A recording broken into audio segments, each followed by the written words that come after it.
Hello,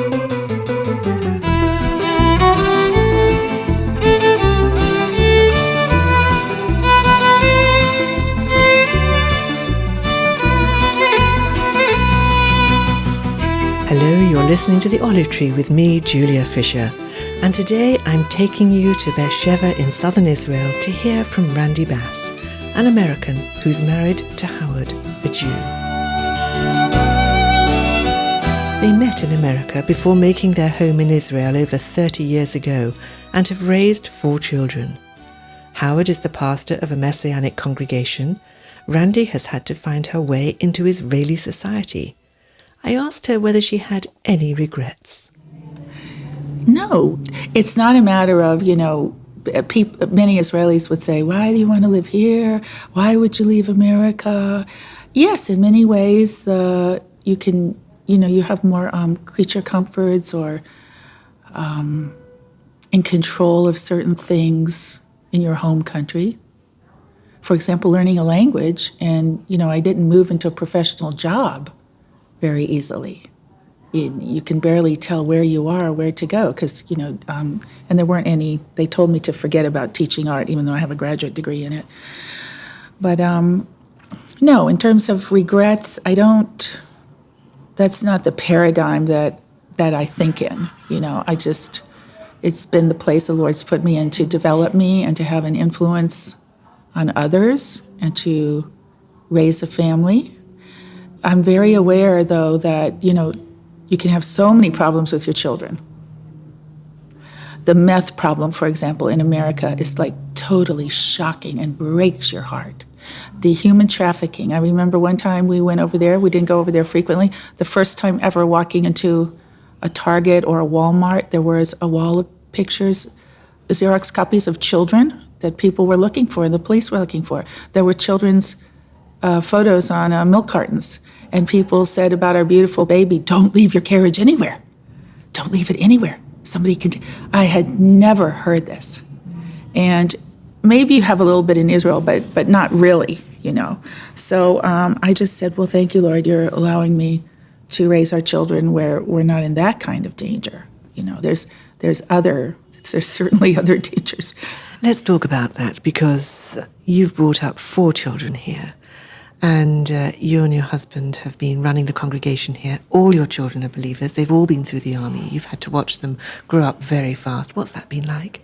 Well, you're just trusting the Lord all the time, and you have to be responsible with being a parent. And certainly, I admit to my children, I've made a lot of mistakes. Please forgive me. And thank you. We can have mercy on each other. And I am very thankful that our children talk to each other. When you hear stories of siblings getting estranged or going their own way, they use each other for consultation, or they access, I should say, each other for consultation, and I hope that continues. But being believers, it's nothing that you take for granted. And over here, I saw one of our responsibilities as believing parents is to instill in them that you have every right to believe in Jesus. Somehow people expect Christians, or Christians expect of themselves, to be so apologetic, and they're here with Jews, and I'm sorry, that I'm not like you, or, And no, you can't grow up in a healthy way that way. So I try to instill them that somebody is maybe religiously Jewish or something, okay, you're not accosting them, you're not attacking them, you're not demonstrating against them.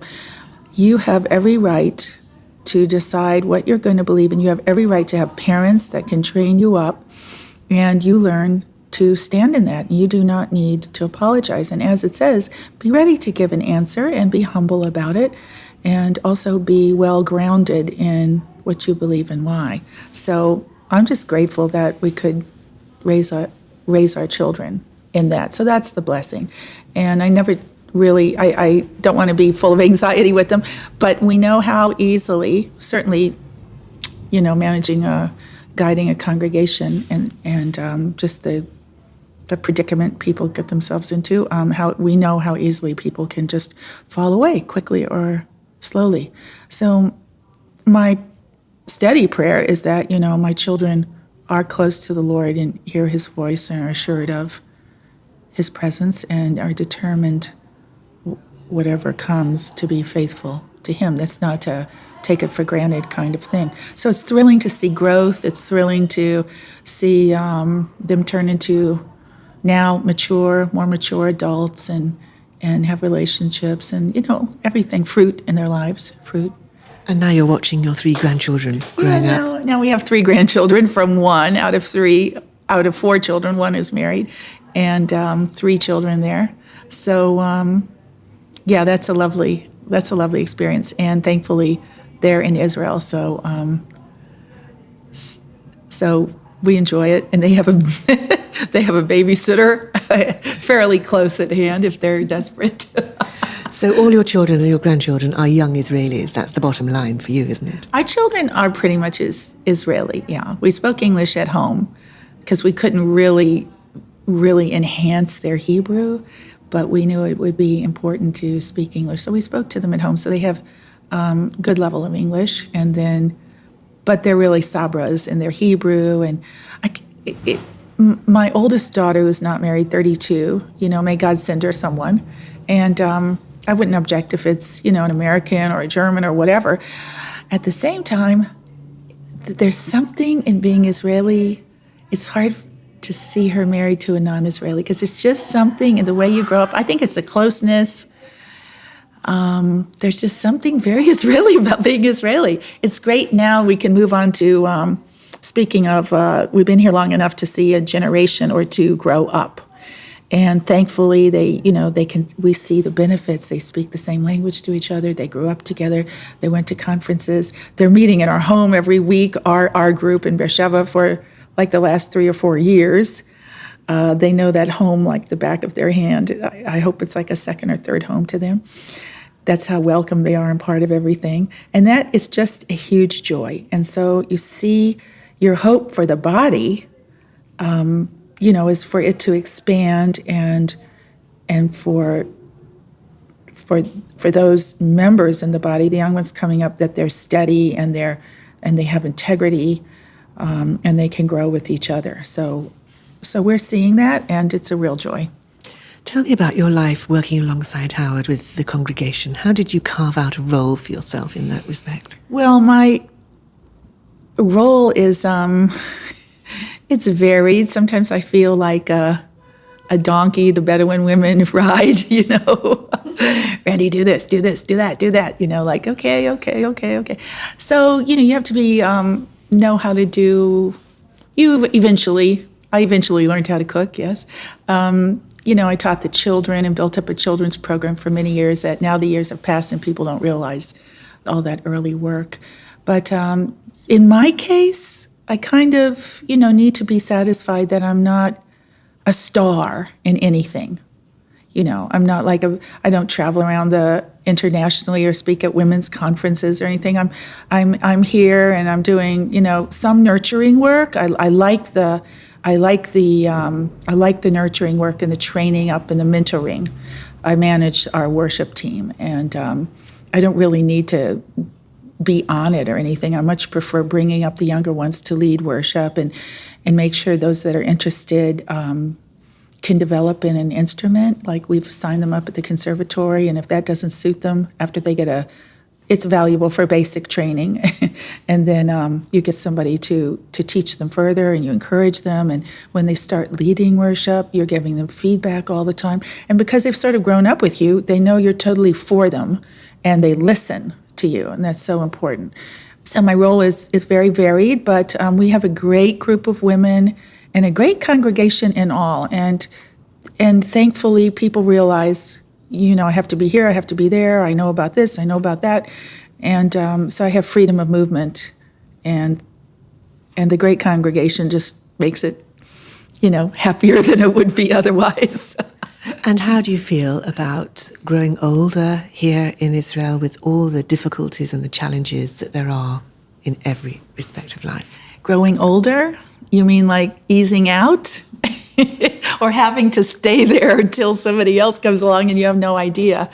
Right now is still staying and training up, because you don't, our sons are serious in the faith, and they have a more natural affinity to BeerSheva, which is a growing dynamic city, and the young guys seem to, like BeerSheva. BeerSheva is very special. Our children actually said they're glad they grew up in BeerSheva, and they appreciate the city, and there's a certain humbleness to it still. Just a normalization. They used to talk about how the waiters in BeerSheva are different than the ones in Tel Aviv, or so snobby. But there is a difference. There's many comparisons we laugh about. But you don't want to take those kids and make them, my point is, you don't want to obligate them too soon. We stand right now maybe to go through a year or two of a bit of difficulty, as those that, for example, are on the worship team are moving around and getting education, or one wants to go to worship school, and two right now are in New Zealand at a great after-army, their after-army trip is participating in a certain work in New Zealand. And I always say, go, you need to grow, and I don't know when what we're gonna do when the holes appear in our, the logistics or in the service or something. So I hope the Lord gives a solution, because that's pretty serious. But you have to let them grow. You can't make them feel obligated. No, you've got to be here. And then as they mature, we'll see who realizes, who recognizes what's going on, and who wants to really, be equipped and continue in further tasks. So until that time, then Howard and I are on duty. And I should add too, in terms of my role, I have a supportive husband, and I have a lot of room to move around in, so I'm grateful for that. And God's blessing is there. You've been listening to Randi Bass sharing her experience of living in Israel.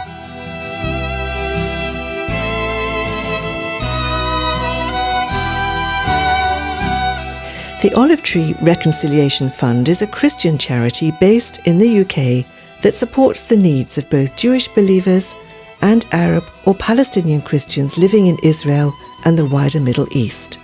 If you'd like to know more about our work through our bi-monthly newsletter, including news about our upcoming tours, please either visit our website www.olivetreefund.org or write to me, Julia Fisher, OTRF, PO Box 402, Billingshurst, RH14 4BQ in the UK.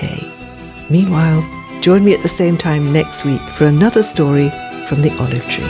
Until then, goodbye.